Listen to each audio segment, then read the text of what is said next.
సర్కార్ డాక్టర్లు దవాఖానకు రారు, సకాలంలో ట్రీట్మెంట్ చేయరు, చుట్టం చూపులో వస్తారు, కంటికి కనిపించకుండా వెళ్తుంటారు. ప్రమాదంలో గాయపడితే ఫార్మసిస్టులు కట్టుకడుతున్నారు. ప్రాథమిక ఆరోగ్య కేంద్రాలలో ఆదివాసీ బిడ్డలకు వైద్యం అందక నానా అవస్థలు పడుతున్నారు. ఉమ్మడి ఆదిలాబాద్ జిల్లాలో ఆదివాసీ బిడ్డల దుస్థితిపై స్పెషల్ స్టోరీ.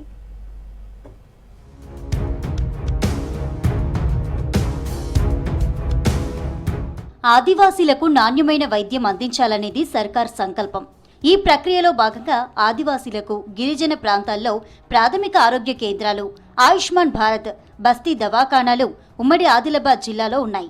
ప్రజలకు మెరుగైన వైద్యం అందించడానికి అన్ని వసతులతో కూడిన ఆసుపత్రులు అందుబాటులో ఉన్నాయి.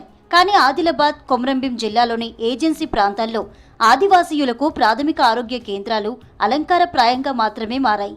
కొమరంభీం జిల్లా సిర్పూర్ యు మండలంలో ప్రాథమిక ఆరోగ్య కేంద్రం ఉంది. మండలంలోని ప్రాంత ప్రజలకు ఈ పిహెచ్సి ఒక్కటే దిక్కు. ఎలాంటి రోగం వచ్చినా, ఎంత ఎమర్జెన్సీ అయినా అక్కడికే వెళ్తుంటారు. అలాంటి ఆసుపత్రికి డాక్టర్లు వాళ్లకు నచ్చినప్పుడు వస్తున్నారు.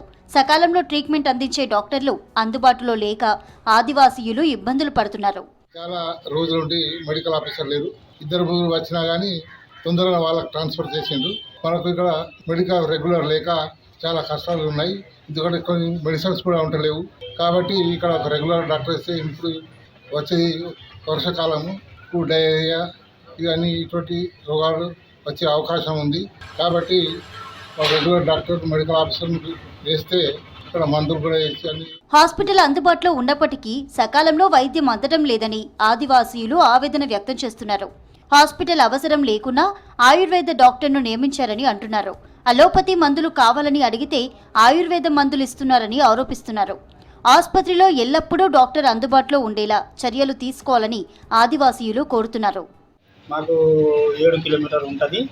ఇక్కడ నుంచి ఇక్కడ డాక్టర్ మందులు లేకపోతే మళ్ళా జైనూరు లేకపోతే ఒట్టూరు పంపించాల్సి వస్తుంది.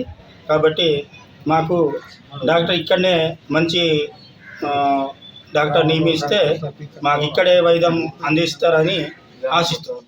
నిర్మల్ జిల్లా పెంబి మండల కేంద్రంలో ప్రాథమిక ఆరోగ్య కేంద్రంలో డాక్టర్ లేరు. మారుమూల ప్రాంతమైన కడెంలోని పిహెచ్సిలో పనిచేస్తున్న డాక్టర్కు ఇన్ఛార్జిగా బాధ్యతలు అప్పగించారు. బాధ్యతలు పెరిగినా అక్కడి డాక్టర్ ఆసుపత్రికి చుట్టం చూపులా వస్తున్నారని స్థానికులు విమర్శిస్తున్నారు. ఖానాపూర్ బస్తీ దవాఖానా డాక్టర్ సేవలు అందిస్తున్నారు. జైనద్ మండలంలోని గిమ్మా గ్రామంలో ప్రాథమిక ఆరోగ్య ఉప కేంద్రం ఉంది. ఇక్కడ పనిచేసే డాక్టర్లు మధ్యాహ్నం వరకు పనిచేసి లంచ్ తర్వాత వెళ్లిపోతున్నారు. మధ్యాహ్నం తర్వాత హాస్పిటల్కు వస్తున్న రోగులకు సిబ్బంది చికిత్స అందిస్తున్నారు. వ్యవసాయ పనులు చేస్తూ గాయపడిన వ్యక్తిని హాస్పిటల్కు తీసుకెళ్తే ఫార్మసిస్ట్ రోగికి కట్టు కట్టాడని బాధితులు ఆవేదన వ్యక్తం చేశారు. స్థానికంగా ఉన్న డాక్టర్లు అందుబాటులో ఉండేలా చర్యలు తీసుకోవాలని ఆదివాసీయులు కోరుతున్నారు. డైలీ ఒక 60 to 70 మెంబర్స్ వరకు వస్తారు. వాళ్ళకి పిహెచ్సి లెవెల్లో ఏవైతే సర్వీసెస్ ఉండాలో అన్ని పర్ఫెక్ట్గా చేస్తున్నాము. అండ్ ఫీల్డ్ విజిట్స్ కానీ, ప్రెగ్నెంట్ ఉమెన్ కేర్ కానీ, న్యూ బార్న్ కేర్ కానీ అంతా బాగున్నాయి. ఇక్కడ డెలివరీస్ కూడా బాగా జరుగుతున్నాయి. స్టాఫ్ కొంచెం అడిక్వేట్ లేకపోయినా వీఆర్ గోయింగ్ మంచిగా చేస్తున్నాము. అంటే ల్యాబ్ టెస్ట్ కూడా అన్ని ఆల్మోస్ట్ బాగా జరుగుతాయి. బ్లడ్కి సంబంధించిన టెస్ట్లు అన్ని. డాక్టర్లు సకాలంలో అందుబాటులో లేక అత్యవసర పరిస్థితుల్లో ఎక్కడికి వెళ్లాలో అర్థం కాక ప్రాణాలు కోల్పోయే దుస్థితి నెలకొంటోందని ఆదివాసీయులు ఆవేదన వ్యక్తం చేస్తున్నారు. గర్భిణీలు, బాలింతలు అవస్థలు పడుతున్నట్లు తెలిపారు. ఉన్నత అధికారులు స్పందించి డ్యూటీ డుమ్మా కొడుతున్న డాక్టర్లపై చర్యలు తీసుకోవాలని కోరుతున్నారు.